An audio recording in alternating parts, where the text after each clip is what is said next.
is how does your online reputation inspire conversations? And my special guest is Nader Nadernejad. And I'll tell you a little bit more about Nader in a few moments, and how I got to know him and why I'm so excited about today. Thanks, Mary Jane. I'm really excited to participate. I appreciate the invitation and all the great work you do, and I'm excited to get started. Oh, that's great. Thank you very much. So I want to start with looking at what is reputation? What is this about? As some of you know, I'm a real word nerd, so I did go and look it up. And it's from mid-14th century Latin, and it means credit or good image. But it also can mean to judge or suppose, believe, or suspect, right? And when I go to the Oxford English Dictionary, the beliefs or opinions that are generally held about someone or something, a widespread belief that someone or something has a particular habit or characteristic. Now, this doesn't mean that these beliefs are true, but they are widespread beliefs about someone. That is what makes up their reputation. So it makes sense, with all that each of us has done and posted online in how many years now? I think I looked not too long ago and realized I'd been on Twitter for 9 years, and LinkedIn much longer than that, and writing a blog for 11. So all of those things mean they're all out there, and they have contributed to my reputation, much the same as whatever you're doing on a daily basis on social or content you're posting. We've been talking a little bit before we got started here about posting on YouTube. So all of that stuff informs your online reputation.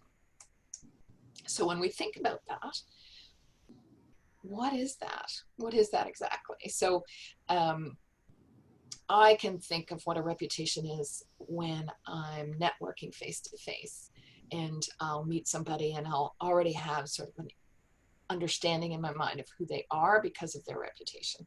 But I've never really thought about it in an online context in any big way. So I thought, well, how would one find out what their online reputation is? And then when you have an online reputation and you find out what it is, if you're not happy with it, can you alter it or can you amplify it? What can you do? I wanted to find out, and I thought you might want to find out.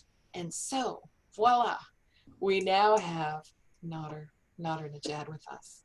And he is the director of Nadernejad Media, and he specializes in online reputation management, which is, to me, I love that it's so specific. I think that's fantastic. And he also provides hyper-local SEO and digital marketing services to business in Halifax, Nova Scotia. Now, his online reputation business, and he's going to tell us more about it, but I happen to know it's global. Just as we started today, he's just onboarded a new client in Australia, so his online reputation must be working really well because he's getting clients all over the world. He is in a lot of places online, but there's the link to his website. Remember, you'll be getting a copy of this slide deck, and also Nader will be sending you some updates as well. But quick story about how I met Nader, and then I'm going to let him do most of the talking. You were working at CKDU, right? CKDU at Dalhousie, yeah. Yeah. And I think my book had just come out. Is that fair to say? That's right. Yeah, and I remember you gave me a signed copy. And but he phoned and asked me to come in and do an interview, which was very exciting. And then you told me a fantastic story. So Nader is a big fan of the phone, and how could I not love a person who's the big fan of the phone? You told me a great story about Peter Mansbridge. Can you repeat that for us? Yeah. When I was, I was just thinking way back, I'm feeling old now. When I was in high school, I was working at a community radio station. I was volunteering, I should say. And I had this fear of using the phone. I had this fear of conversation, but really I had this fear of being on the air. I was afraid to get on the air. First of all, I didn't like my voice. I didn't know if what I was saying was going to, generate interesting responses. So from this fear, I decided, you know what? I'm going to try to reach out to my heroes. I'm going to try to reach out to people who I look up to, people that I think are fearless. And I'm just going to see what happens. So I opened up my email and I just sent, emails to everybody that I could think of that may have some advice or who may be willing to speak with me in a radio interview. And one of those people that I reached out to was Peter Mansbridge, the former chief correspondent of CBC News. I thought, no way is he going to get back to me. And he sent me a message back and he said, Nader, my month is totally full. I can't meet with you right now. This is going to have to happen at another time. And I thought, okay, but I'm surprised that he responded. I didn't think that, my email, being in high school, being around 16 years old this time, was going to get a response. And then it was a couple months later, and I said, you know what? In his email, he did say that maybe later we could have an interview. So let me forward him on that email. And long story short, I forwarded him on that email, and we did a phone chat. And in that call, he gave me some really great advice, and it changed my perspective of using the phone and reaching out to your heroes.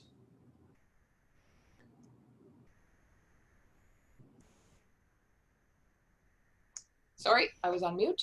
For those of you on the call that may be here from the US, CBC is our national news network. And I mean, yes, our private national news network.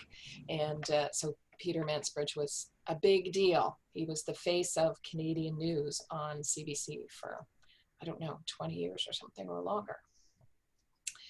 Okay, so Nader, what is an online reputation? I say an online reputation is the first experience people have with your brand and the way that it makes them feel. But it's really an image. I mean, when you think of somebody, you think of them as representing something, or perhaps an industry or a field. Your online reputation basically encompasses the image that people have of you. And it's their first experience, generally the first experience that they have with your brand online, the first few things they read, the first links that they see, that's what's going to form their impression of your reputation and also inform their response about how they feel about you. So when you're talking about online reputation management, what does the management part mean? Does it mean your reputation might not be good and you want to clean it up, or does it mean you want a better a greater reputation? What does it mean? Yeah, it's a great question. The goal is to really manage and present the information about you online in the way that you want it to be seen and the way that you want it to be perceived. So I think online reputation management should be used by everybody, whether you have a really great online presence or really even if you have some negative media, negative publicity out there. I think everybody ranging from I have a stellar online presence to, okay, I have to fix some things. I think everybody across the board can really conversion optimize and make use of online reputation management. So if there's something online about yourself or your company or whatever, and you want to minimize its impact, how do you do that? Or is that the right place to start? I'll let you decide where we start. That's a great place to start. So if there's something about you online that you don't like showing up, it's on the first page of Google. Generally, if it's ranking high, what we'll do is create a suppression strategy, or I'll recommend a suppression strategy. So what we do when looking at a link that we don't want to be there is we say, okay, how can we focus on some positive things that I'm doing?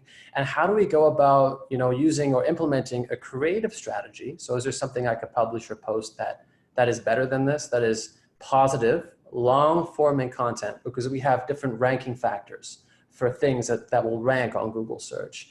And how much of it do I need to create in order to bury that negative content so that at least it's not the first experience that people are having with my brand? And there are several different ways to do this, ranging from search engine optimization factors to just using popular websites that are going to push your content further. Oh, okay. So what would be some examples of a popular website that pushes your content further? Yeah, well, there's a few places. One of the things that anybody can use right now today is social media. I mean, we had a member join the chat saying, "I have an online presence already," and most of us do to some extent. And you mentioned Mary Jane. I have a Twitter for 9 years.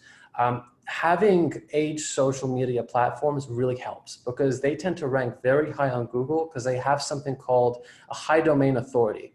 And every website is assigned a domain authority between 1 to 100. And the higher the domain authority, it's only one ranking factor, but it's one of the most important ranking factors. It's going to establish whether your content ranks first or not. And generally, sites like YouTube, Twitter, Facebook, any of the top social platforms generally have a domain authority of over 90. So we're looking at over 90, but even close to 97, 98. Wikipedia is another site that has a 98. And a 98 is one of the factors why whenever you Google something, Wikipedia ranks so high. It's because it has a lot of backlink, a lot of trust by Google, and it has a high domain authority. I never would have thought of that. So there's a very big piece of information. I do a lot of research online. When I'm working on a project, when I'm trying to track down the right person to talk to within a company, of course I go to LinkedIn, but I do a lot of general Google searches on the person's name for a wide variety of reasons. And yeah, of course Wikipedia shows up, and of course Twitter shows up, but I never, I never put it together with what you're saying. That's pretty cool. So all of us should create our own Wikipedia entry. Is that what you're saying? If you qualify for a Wikipedia article, yes. And I've worked on projects like this in the past, and what you need is enough sourcing from mainstream news outlets. And the person writing the Wikipedia article has to be separate from the topic. So you can't write a Wikipedia article about yourself, or you can, but if you do, Wikipedia can't know about it.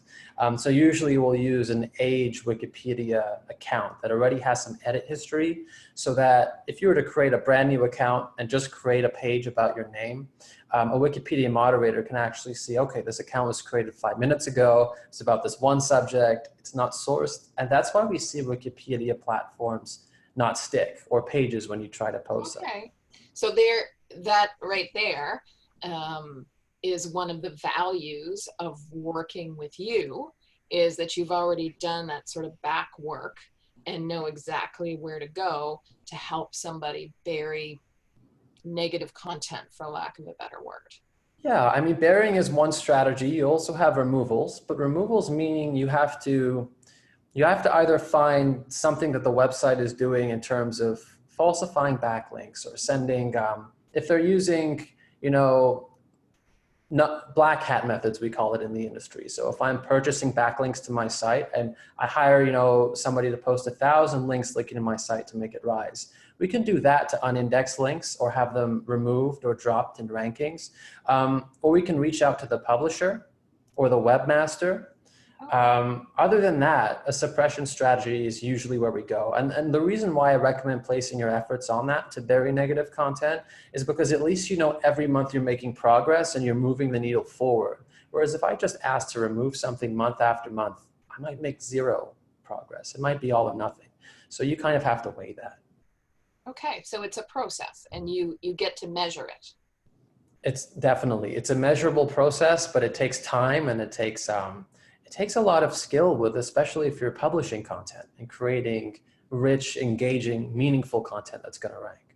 Okay, so Eileen is asking, she's not clear yet on how to use a popular website. So I think Eileen Nader's talking about making more use of a website like Twitter or YouTube, Yeah. or are there others besides social media channels? Yeah, well, social media channels are the primary ones because they're free and then anybody can use them. And just to, this might be helpful. I think some best practices that you can use right now is making sure that your name, your first and last name, is in that social media profile. There are no misspellings. You're not going by, another name.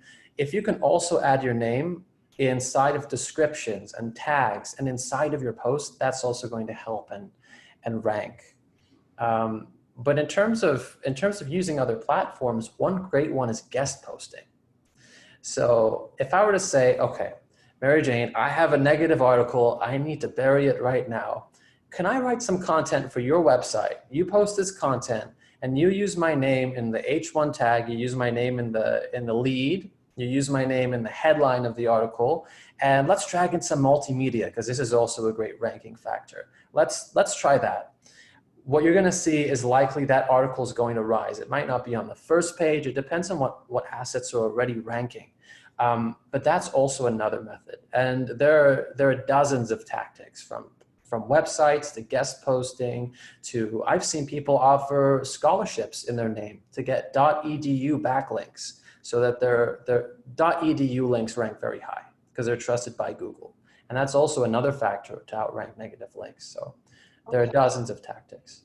And Beverly Davidson is asking, how do you create a strong online presence? Absolutely. I think it's about having a cohesive narrative and asking yourself, okay, what do I want to stand for? And how can I leverage this content to help me accomplish certain goals? So for you, that goal may be, okay, I'm applying to jobs and I want to look the best I can possibly look to a prospective employer. For somebody else, it might be, I want to book sales calls or I want to begin to convert on higher ticket calls because I need the social proofing that comes with that. So maybe I need some earned media, maybe I need some Twitter, posts ranking higher with retweets of people mentioning my brand. So you can kind of think about that and then reverse engineer. And what I recommend doing is building a communications plan. And it doesn't have to have a specific, format. I actually have a template for this too. If it helps, I can also send that out. But what I recommend doing is asking yourself, what is my focus statement? Who am I? What is that about? What are my goals? Who are my key audiences? And then from that, you can build your content pillars. And your content pillars can be, for example, Mary Jane talks about, the phone. So we can talk about conversations on the phone. We can talk about phone sales. We can break it down into different categories. And then from that, our content will flow. Okay. So, but that keeps it on track and you create content. And Linda's added, and I was going to add earlier too, what you were speaking about before about submitting guest posts. She said, aha, that's why everyone wants to guest post on my blog. And I get those probably one a day.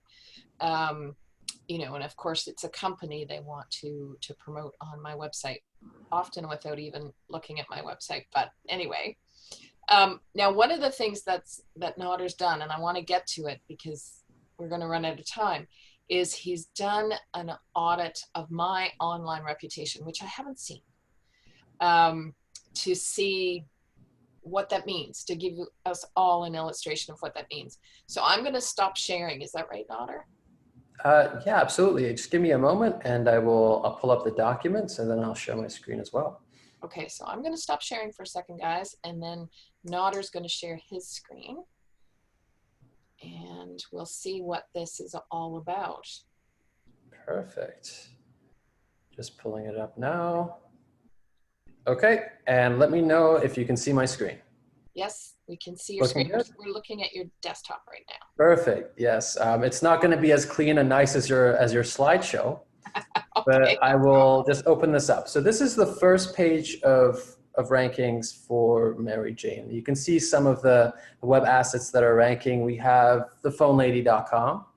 We have Mary Jane's LinkedIn, another example of a high authority site that's ranking. What you're noticing to the right over here is called the Google Knowledge Graph. And what this does is it pulls information from trusted sites on Google's, and it compiles all that information into a little snippet. And you may have seen this for public figures. You'll notice it with Wikipedia pages because Wikipedia is one of the primary sources for the Google Knowledge Graph. So you can also reverse engineer this. You can say, I need a knowledge graph because that's going to help with social proof. And Mary Jane already has it.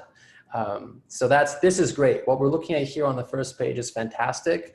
Your Twitter is active, and for that reason, we're seeing some of your tweets populate here. For me, it's YouTube videos, but this is great. This is an example of a carousel, and this is showing some of your recent content. That means Google saying, this is relevant, let's pull it into the carousel and let's make it rank here.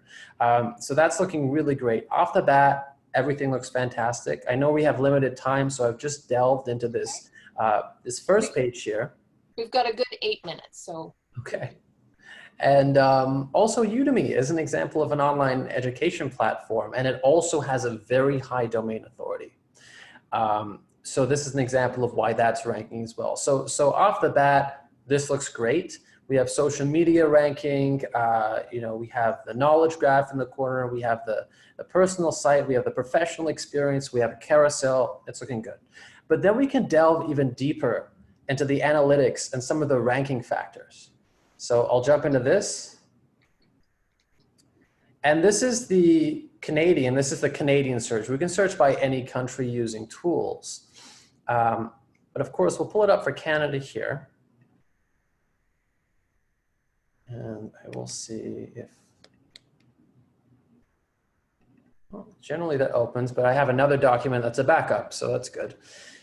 This will also show us some of the ranking factors and also where people are clicking. So as you can see, thephonelady.com is getting around 34% of those views. So people are clicking through to the site, and this is using online tools. But let's look at some of the ranking factors as well. DA is domain authority. So if you look over here, Mary Jane Cops, 98. So this is one of the factors as to why LinkedIn is ranking high. But you may be asking, well, this has a domain authority of 27, so why is it ranking higher than the LinkedIn? And it's because Google has decided that while this has a lower domain authority, it's more relevant.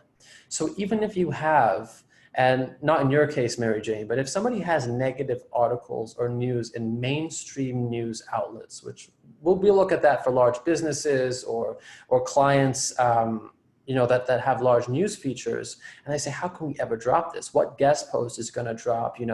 Publishers have the highest domain authority. So what's going to drop this news article of 95? And it's news content, which Google knows. Well, you can create a personal website, or you can create multiple sites. And you use your name, you publish about yourself, you create video assets, and this really helps as well. So while domain authority is high, when you're talking about news, it doesn't necessarily mean being interviewed by the traditional media. It's about what you are publishing online. Yeah, it's a bit of both. We notice for some negative online presence, what often happens is somebody's actually published in mainstream news where they've done something negative or unfortunate, and now it's the first ranking link. And no matter what they do, those are very hard to drop. Those are some of the hardest things to drop because publishers have the highest domain authority. And I don't think it's a very individual specific situation to be in, but that can always be mitigated. I think the number one thing, the crux of this is building a personal website. It's your portfolio, it's your home base, it's a piece of web real estate you have asset over. So I recommend everybody in this webinar right now, if you haven't already, build a personal site, showcase your best work, and then develop that strategy about what you want to be known for and where you want to go. Matter. So in my case, obviously we're looking at thephonelady.com. Is there value in it being maryjanecops.com? It's definitely a ranking factor. It used to, whether your name or your keywords were in your website used to matter a lot more than it does now. Now people used to just buy the keywords and then launch the site and then it would rank. Google has since rolled up updates, and they have, Hummingbird update. I don't remember all the names of them at this point, but it matters, but not as much. So if you can do that, I recommend doing it. Having your name inside of that web link will definitely help. And does it matter anymore if it's you mentioned .edu, ranking high. It does a .com rank higher than a .ca in terms of your online reputation? I mean, it really depends. I've seen, it's going to depend on domain authority, the length of the content on the site. There's no direct answer. If you are in Canada, yes, it's likely to serve .ca results more often. Okay. If you're in Australia, it's going to oftentimes serve .au. Unless Google determines that, okay, although this is hyperlocal content, it's not as relevant, it's not as noteworthy as this other content. And in that case, it will favor .com. Things like bounce rate on the site, clicks, backlinks, other links linking to that site. Generally, content over 1,000 words ranks better. Multimedia helps content rank better. So there's so many different factors. So the idea, what I'm hearing, and I want to make sure I've got it right, is like, even if I had maryjanecops.com or .ca, if I wasn't consistently publishing new content, then it wouldn't matter anyway. It likely wouldn't matter, especially because that site's been there for a long time. People can see here, we have a lot of clicks onto the site. It's ranking well, it's relevant, and also you likely have social bookmarking. So if you've linked from other social media platforms to your site repeatedly, Google can actually analyze and say, okay, wait, Mary Jane is linked from a Mary Jane Twitter and a Mary Jane LinkedIn hundreds of times. So this is likely our personal site. Let's move it up. Okay. And there are so many different factors to consider with the Google algorithm, but I think it would still rank even if you were to leave it. And that's what's great about a personal site. Okay, so I'm going to let you know that this is your 1-minute warning. Okay, yeah. I think I'd love to open the floor up to some questions. I think the only other relevant detail I would like to add is when you're seeking guest posts or if you're seeking mentions to your site and backlinks, a great tool is Help a Reporter Out, Haro, H-A-R-O. Yeah. And it's a great way to engage and get featured in news stories and really get some links to your site. So I'd be on the lookout for that. So just to repeat that for everybody, Help a Reporter Out. I'll see if I can, I'll add it in the chat. Yeah, and I'll stop the screen share. And Eileen Pease is asking you a question. So she's had a website called eileenpease.com. Great. And her company, Dynamic Learning, also opens to that site. But now she's shifting the primary title to dynamiclearning.ca. Will that reduce her ranking? It could. I mean, when you make those changes, you'll notice what has to happen is the website has to propagate. So when you point at a new domain, you may momentarily lose rankings, but Google, it'll do its best to say, okay, this is still relevant content. This is exactly, we want it to rank for the same things, because the on-site content, I'm guessing, isn't going to change so much. So there are factors, and you may notice a fluctuation, but generally it should return to the same spot. And if it doesn't, you can always keyword optimize it and do different things to signal that you would like it to. Okay, so everybody, please don't hesitate to put some more questions in chat. I'm going to run through a few things, but remember, we'll stay on the call as long as there's questions. One thing I wanted to say about Nader's audit of my online reputation, and I'm sure there was more to it, but we talked too much, is he mentioned to me about Udemy, and I set up a course on Udemy, I'm going to say 4 years ago. I kind of lost track of time, and I've ignored it completely. So right away, he's telling me something that's important, that I should go back to Udemy and start paying a little bit of attention to it, because it ranks so high. And also people are clicking on it, right? And I've been ignoring it. Beverly Davidson, will this strategy work for direct sales? Yeah, I think I think so. I think the most important thing is for direct sales is focusing on your conversion strategy as well. As long as people are finding you through that search and they're making it onto your site, then I think that's the best. Working through that process, the actual optimization on a granular level on your site would help. But definitely, I mean, with any form of sales, if you're to optimize everything ranking for your name, so you strategically think of, what are the best headlines, what are the best things I can rank either for my business or for my personal brand, then it's definitely going to help with any form of selling. Okay.